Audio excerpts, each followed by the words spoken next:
নমস্কার, আমি Priyanshi gents parlour উদ্যোগে বলছি। এই যে দেখুন, হেয়ার ড্রাই যে মেশিনটা আমার হাতে দেখতে পাচ্ছেন, এটা খুবই ভালো। আপনারা আশা করি আপনারা জানেন এটার কাজ কি করা হয়। তবে আপনারা যারা যাদের হেয়ার স্ট্রেট বা হেয়ার স্পা করার ইচ্ছুক আছেন, আপনারা আমাদের প্রিয়াংশী জেন্টস পার্লারে যোগাযোগ করুন।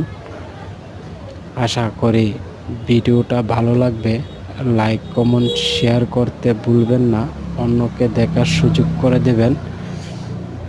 যারা এখনও আমাদের চ্যানেলটা সাবস্ক্রাইব করেননি, আমি তাদের বলছি সাবস্ক্রাইব করুন। আর